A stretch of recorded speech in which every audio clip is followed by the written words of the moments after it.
The Lama Chopa is a very powerful set of teachings, and this is done in all Gelugpa monasteries in Tibet. And then after the Tibetans went, and then Mongolia, Russia, India, and now all over the world. It's called the Guru Puja, and for convenience sake in Tibetan you call it Lama Chopa. Lama Chopa literally means Guru Puja. And it was written and composed by the omniscient first Panchen Lama, Panchen Losang Chukyi Gyaltsen. Why do we say omniscient? Because the first Panchen Lama was not considered just a famous or erudite teacher.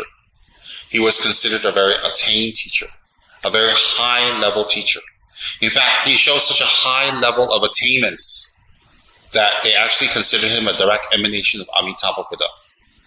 And so he's one of the few incarnate lamas that they believe his incarnation is not of a human, but it's of a bodhisattva manifesting as a human. And so His Holiness the First Panchen Lama was said to have many visions, many visions, and many voices and dakinis and angelic beings singing, and he recorded. So many things that he taught, many things that he wrote, and many things that he composed and he gave as practices. When people did it, they themselves had the same visions and gained attainments. There's a difference when a Lama composes something, and then you will see maybe the rain, you will see a light rain. One of the clearest signs is when a Lama is composing something, you see a rain. When you see a rain happen when the Lama is composing something, it means that what he's composing can be from a vision, a dream, a celestial being talking to him, or from his own attainments. So when there's a light rain, when the Lama is composing something, composing actual prayer, when other people recite it, it will have that tremendous benefit for them. Okay? But there are many lamas that are highly realized they compose things. There are no signs like rains when they compose. That does not mean it's not beneficial. All right? So for His Holiness Panchen Lama's works, many people have used his sadhanas, his prayers, and his visionary teachings. And when they did it, they have results. Okay? There are sets of teachings, they're called ear whisper teachings. Why are they ear whisper teachings? They're ear whisper teachings that you transfer from Lama to disciple.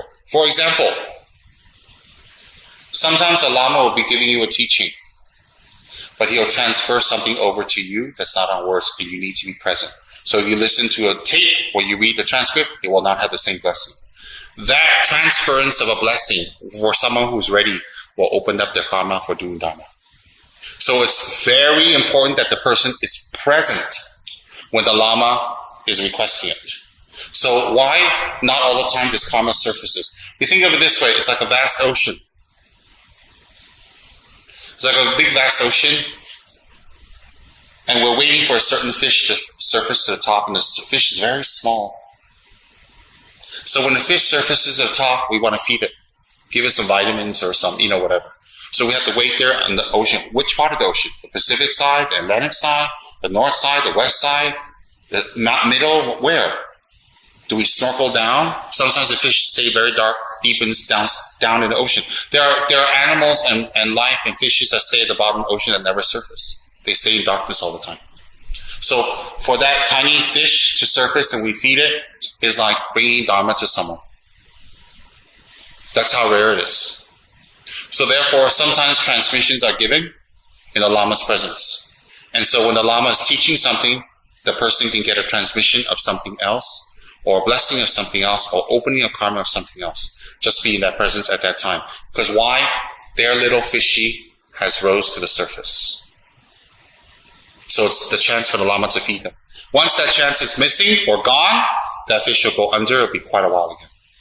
So that's why it's too bad when someone misses an opportunity. Therefore, these days I don't give public teachings. I give spontaneous teachings. I give spontaneous talks to people who are around, who spend the time to be around, make an effort to be around, and make it a point to be around. And so I give talks from time to time, and you'll benefit from those. Why is that? Because my talks are to benefit you. These are things I learned from my great masters. Okay? If you make it easy to get Dharma, you will get Dharma. If you make it difficult to get Dharma, Dharma will be difficult for you.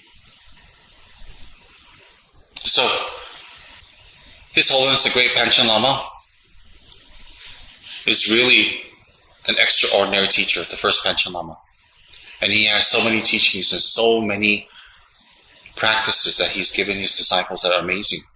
If you actually have studied Tantra and you have studied Sutra and you read this text that he wrote, the Guru Puja, if you read it and he's composed the summary of Sutra and Tantra in verse form.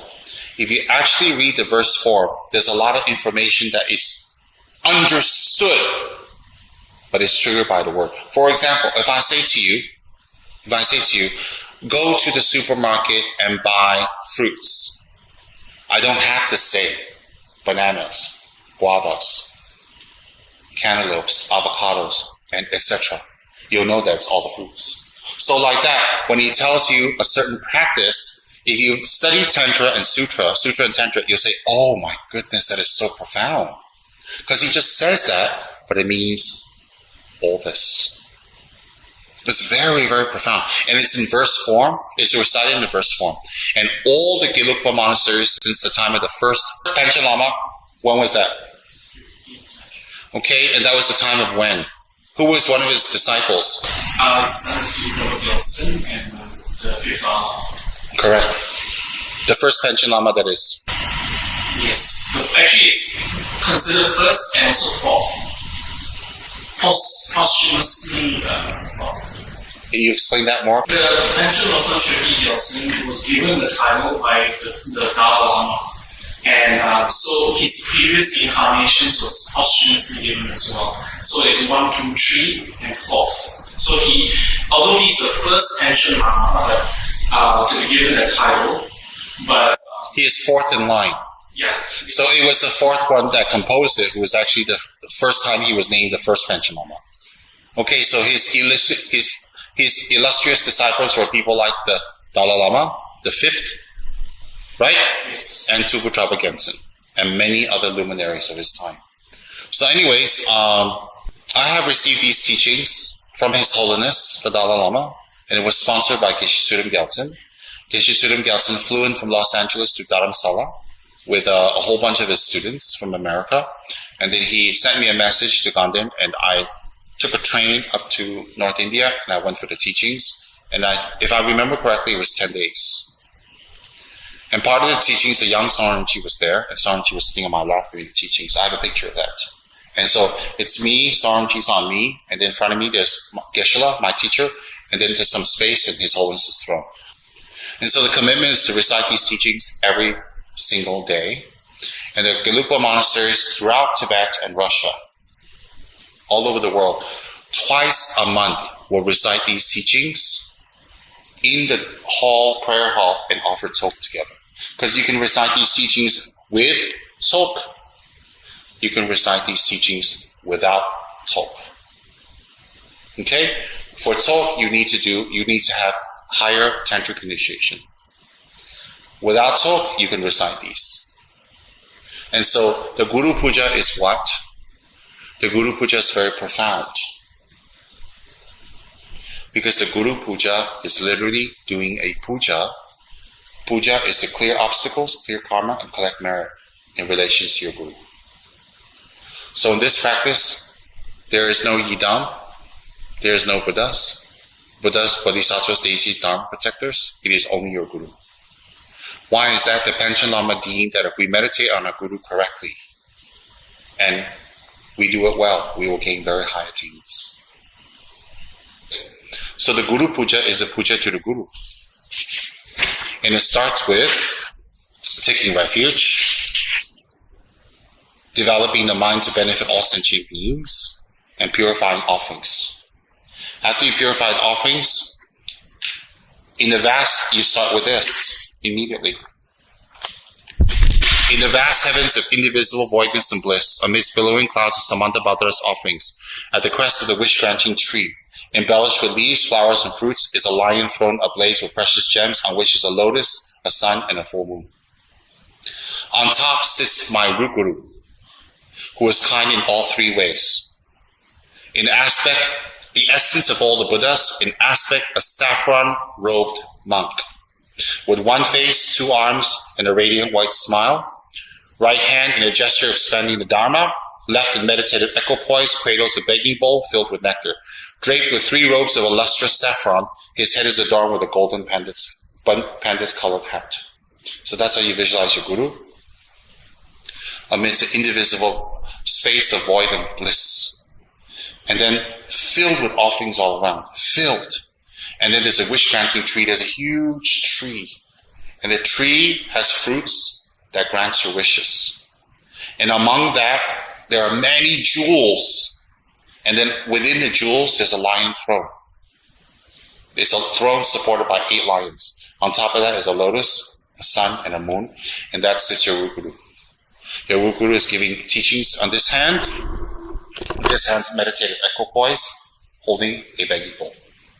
And then, he's wearing the robes, 3 robes of a saffron of a monk, fully ordained monk, with a yellow pandas hat. And he's smiling, giving a wide smile. Wide smile means what? You can see his teeth because he's so pleased with you. And you need to see that every day in your visualizations. Then in your heart, in your guru's heart, is the all-Lord pervading Vajradhara. Who's Vajradhara? Vajradhara is Shakyamuni in the form of giving tantra, blue in color. So in the guru's heart is Vajradhara, one face, blue in color, 2 arms, holding Vajra bell, embracing his contra, Vajradhatu Ishvari. They delight in union with no lust and no karma, but staying in void and bliss. They are adorned in many jewels and heavenly silks, radiant with thousands of light rays. They are emblazoned with the major and minor signs of the Buddha. That means they have the 112 signs of the Buddha on their bodies, both their bodies.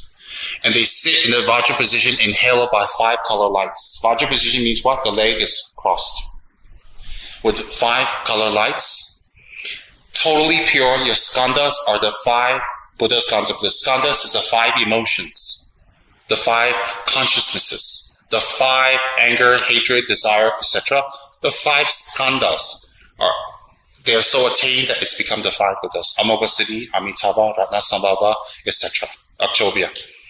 Then your 4 elements, the 4 motherly consorts. So the earth, water, air, and fire is not even earth, water, air, and fire anymore. It's the 4 consorts. All right? Then the bliss of your senses, your energy channels, sinews, and joints are all reality bodhisattvas. So their joints, their bones, their sinews are actually bodhisattvas. And the hairs of your pores, the hairs on the pores are the 21,000 arhats. So each one of the hair that comes from your pore represents one of the 21,000 arhats. And then your limbs, the 2 arms and 2 legs, are all the wrathful Dharma protectors. The light rays, the directional guardians, lords of wealth, and your attendants. So from the light rays that come are the directional guardians, like the 4 great guardians. And then below their feet are the worldly gods. Ishvara, Brahma, Vishnu, and etc. Cushioning your guru's feet. So that's how you visualize your guru in this practice. So in fact, your guru is manifesting as a pure monk. In his heart is Vajradhara and consort. His sinews and joints. The 5 aggregates are the 5 Dhyani Buddhas. And then his energy channels and sinews are all the bodhisattvas. And then every pore of his body is actually an arhat. So every part of the body is a fully enlightened being. So when you prostrate to your guru, that's what you visualize. That's what the great Panchen Lama is asking us to memorize and visualize every time you see your guru. So when you visualize your guru, he's all the bodhisattvas. He's all the arhats. He's all the Dharma protectors. He's all the deities. And he's the 5 Dhyani Buddhas. So imagine if you show disrespect to this being. Imagine if you argue with this being, or you enrage this being and you make them scold you and talk to you for hours, or you steal from this being, Well, you disappoint this being. This being is a synthesis of the three jewels. That's what you visualize. So therefore, surrounding you, surrounding the Guru in this visualization, in their respective orders, is an encircling sea of actual and lineage Gurus. So all the lineage Gurus, back to the time of Buddha, are there. You might think, but I don't know all of them. Believe they are there, and it's good. Believe they are there. And then are the yidams and host mandalas. That means on top of the Guru representing all of them, surrounding them are the four classes of yidams, all the Buddhas, Bodhisattvas, Viras, Dakas, Dakinis, Dharma protectors, and teachings. So where can you see this? The Lama Chopa Tanka, which is Tsongkhapa like that. The Lama Chopa Tanka is made based on this text. So all your Guru is Tsongkhapa in the center, and surrounding him is the three jewels, isn't it? That's why the Guru Lama Chopa Tanka is very precious. A, it is Lama Tsongkhapa. B, all the Buddhas are on there. C, it is your Guru. So if we were to have a Lama Chopa Tanka, and we make offerings and we worship and pray and prostrate to that, all the Buddhas are there. Does everybody understand that? Everybody. So that's very powerful. So what you're visualizing here is the Lama Chopa Tanka. So that Tanka is created from Panchen Lama's text. And it's pervasive. All right? The three doors of each are marked with three vajras. The three doors, body, speech, and mind, are three vajras. 1, 2, 3. Okay? Om, Ah, Hum. And from that, from your Guru's heart, to reassure you he is enlightened, lights go off from his heart. And again, it goes to the various 10 directions and invites the actual Buddhas, Bodhisattvas, deities come forth, and they dissolve into your Guru. In your Guru, and then become one. It says here. And then you say this. You who are the source. Now you're inviting. You're doing the invitational prayer. How do you do that? You have that visualization intact, isn't it? You have the visualization intact. So now you invite the actual deities to dissolve into your Guru, your visualization. So what happens is this, is you recite these verses and then you hold the vajra at heart level. And then you recite melodiously with incense burning.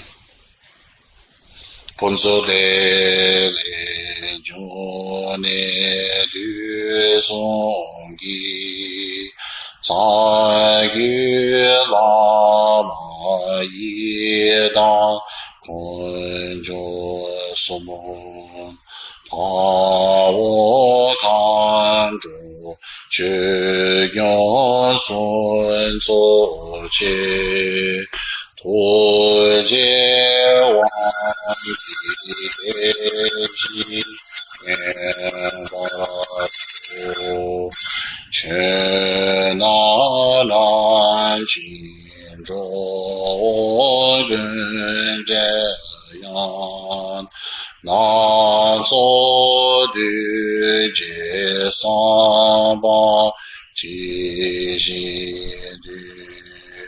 Chiyan chawe kenze chinde chen shagun dan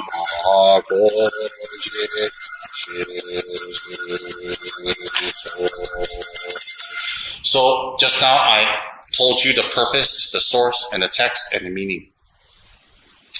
And then on top of that, we did the visualization of the Guru. Now we do visualization of the Guru.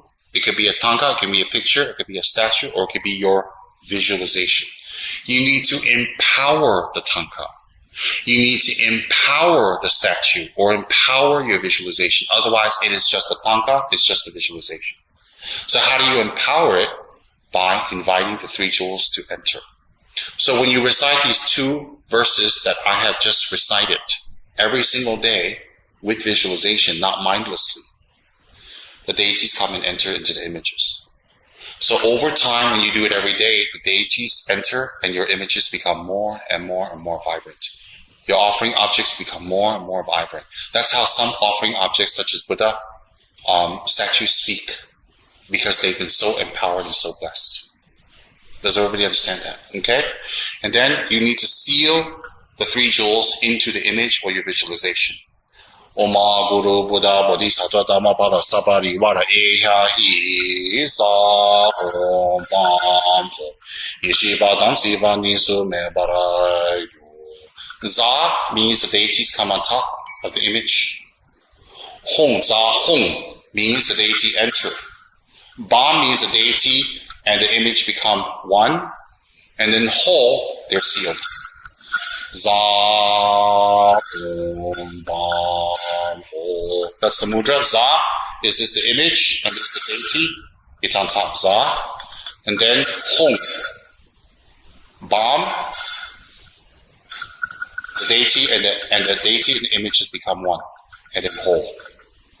And the reason you hold the Vajra bell is because you're invoking them out of great compassion and wisdom.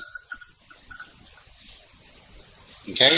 So that's how your images become highly blessed and highly energized every single day. The altar should be very clean. The altar should be done up very well.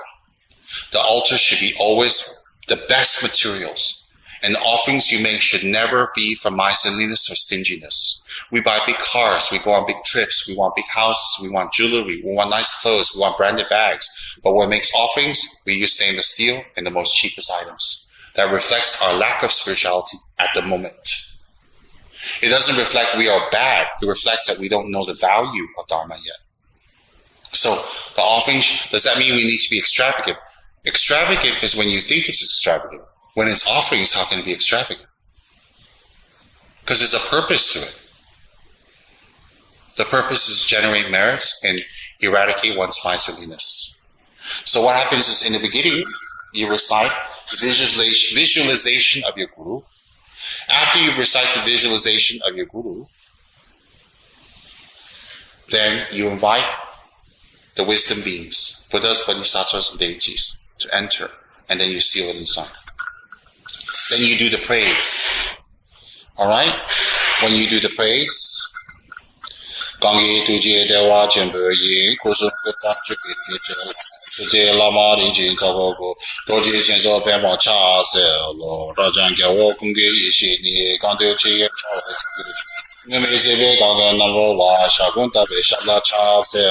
Cha Selo means I prostrate to you. Nego Baja, this one is pointing to say, in your compassion, please listen to my prayer. Nego Baja Jebe Junjun Xin Pambe Yuen Malo Jinwei Gujebe Jisung Lamin Shabla Cha Zelo Haje Debe Sanje Kunging Wo Zizun Mungin Wen Huangen Wan Jishin Nandan Ala Cha Zelo Dusun Juju Shebe Lama Da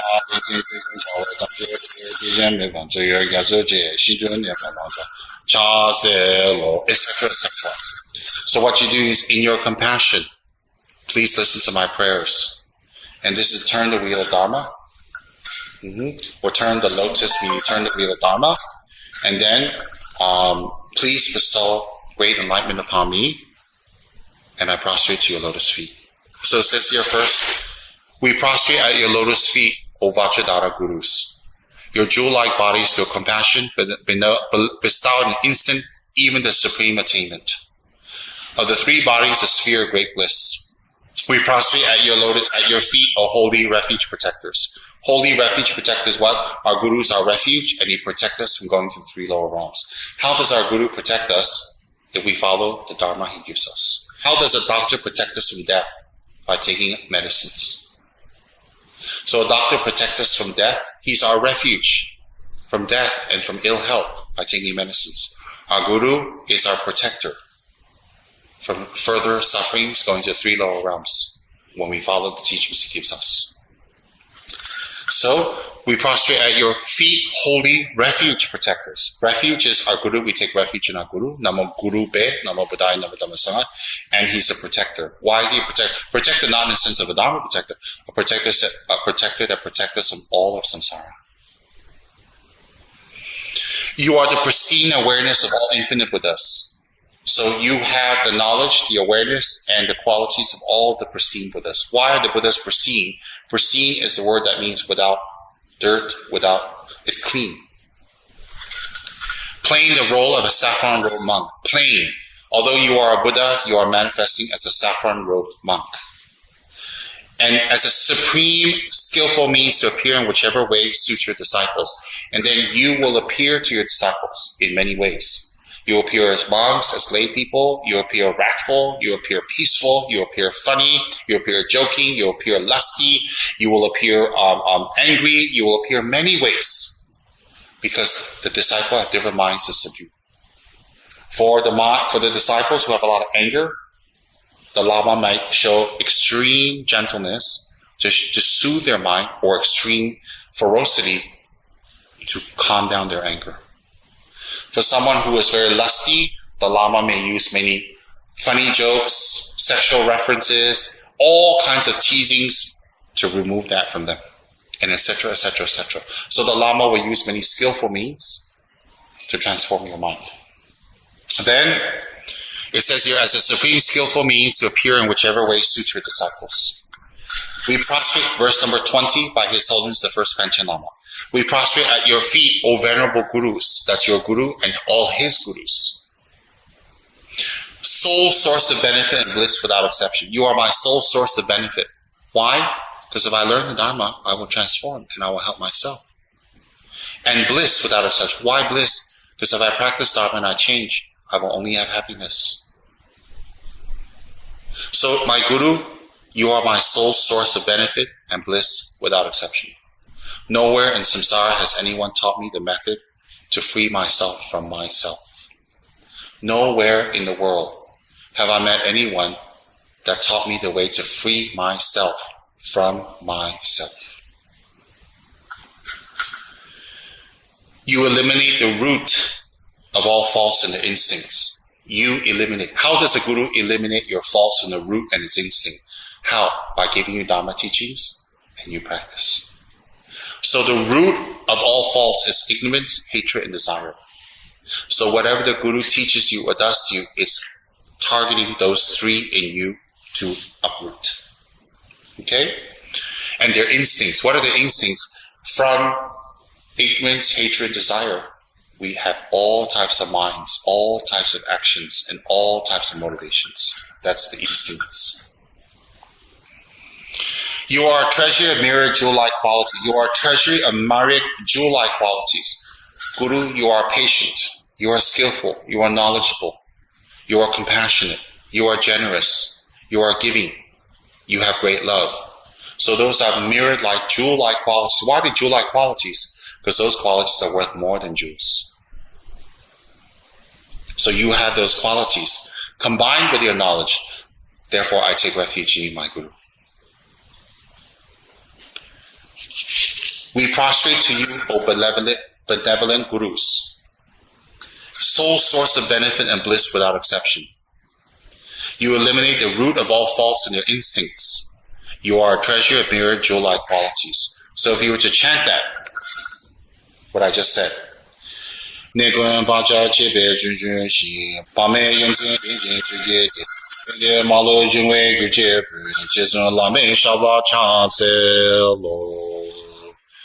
is recited every day with great devotion to invoke the blessings of our gurus. Next one.